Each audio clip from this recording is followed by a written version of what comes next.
สบายดีพ่อแม่พี่น้องทักทายสบายดีพี่สุขคนเมื่อนี้กะมาอัปเดตขอกแวะพี่น้องเมืองอีกเนาะนี่ก็เฮ็ดเบิดมือพี่น้องได้ซ้ำนี่เนาะแต่ว่ายังหัวคันไดกับประตูพี่น้องเนาะยังหัวคันไดกับประตู แต่ว่าพวกนี้แล้ววันใดพี่น้องเนี่ยมีล่างใส่อาหารเนาะพี่น้องนี่ใส่หญ้าใส่โยงให้มันนี่จะเห็ดส่องให้มันปอนหัว เขามากินหญ้าเนาะพี่น้องนี่เวลาเฮาบ่ได้ปล่อยเฮาบ่อยู่เนาะสุว่าเฮาสินี้เฮาก็ขังมันไว้เอาหญ้าเอาน้ำไว้บ่อนนี้เนาะเต็มนี้มันก็สิอยู่ได้เบิดมื้อแหละมี1 2 3 4 5 6 7 8 9 10 11 12 13ช่องนี่เบิดใหม่ไฟเป็น10 ลำเนาะพี่น้องไม้แพร่บ้านปนใหม่เก่าไปนับนี่ใหม่ตัวเก่า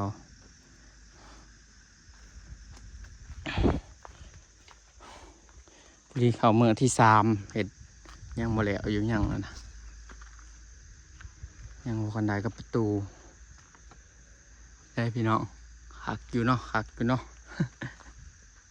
ตะนางนี่เอาออกพี่น้องเอาไม้แอบอย่างเดียวยังสีเอาลังกะสีมาปิดใบเนาะกันพ้นสารเนาะพี่น้องข้างเมืองกับข้างเมืองนะเอามายางละ2 แผ่นข้างละ2 แผ่นซื้อมา4 แผ่นนี่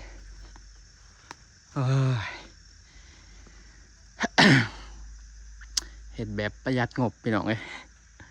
พอดีงบในการใส่เห็ดขอกแหวนเนี่ยพอดีเบิดประมาณ600,000 กว่าพี่น้อง600,000 กว่ากับประมาณ1,000เนาะพี่น้อง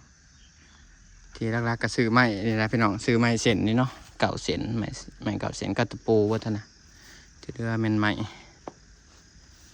ตัดเอาเองไม้สางไผ่อึ๊บ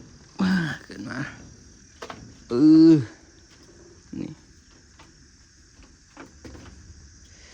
เวลามันอยู่มันขี่มันก็ตกลงลุมเนาะพี่น้องแต่ทีนึงคือทีได้โอเคแต่คือชิมุนออกมาได้ละแต่มันยังสิเอาใหม่มาอันนี้อยู่ซับบนกลางแล้วก็เอาลวดมัดเบื้องนี้มันจะอ่อนเนี่ย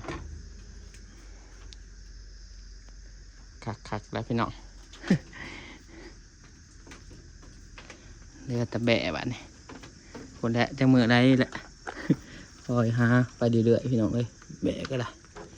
ใจเย็นเนาะได้จาก3 แม่แล้วก็ทึก1เนาะเอาได้ก็บ่มีเงินพี่น้อง เอาซ้ำนี้ก่อนลองเลี้ยงไปก่อนเนาะพี่น้องทดลองเลี้ยงไป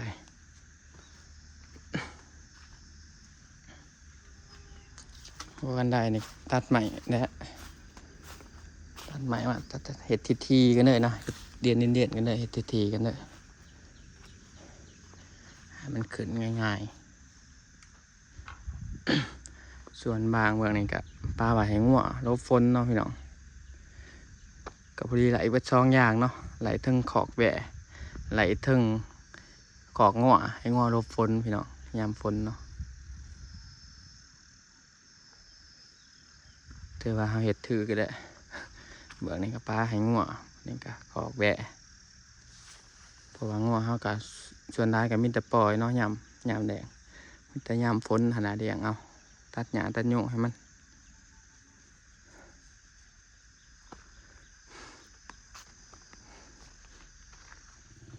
มาน้อยเพิ่นมาเนาะพี่น้องเพิ่นมาสิมาเอาไผ่เข่าให้เนาะพี่น้องจังว่ามาแถกมายังเบิ่งมามันจักแมทเนาะตั้งแต่บ่อนไฟมานะจังว่าบ่อนสิโยบไปเนาะจากเที่ยงไปนี่แหละมามันสิจักแมทเพราะว่าเพิ่นสิมาอยู่นี่เนาะพี่น้องเพิ่นเอาไผ่เข่าแล้วก็สิมา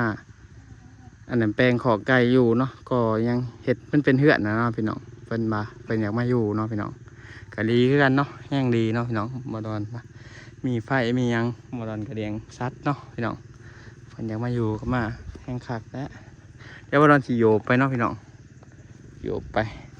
ก็ข่าวๆไป1 2 3 4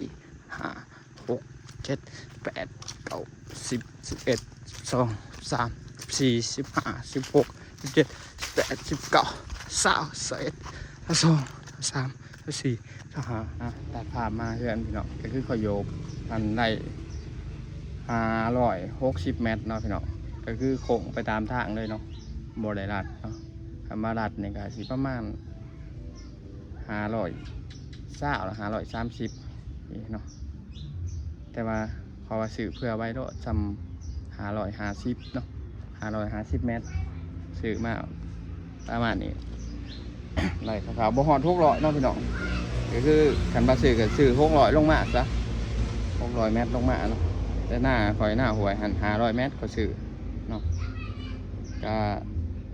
ได้ไปถามเลยเนาะพี่น้องกำลังสิถามอันนั้น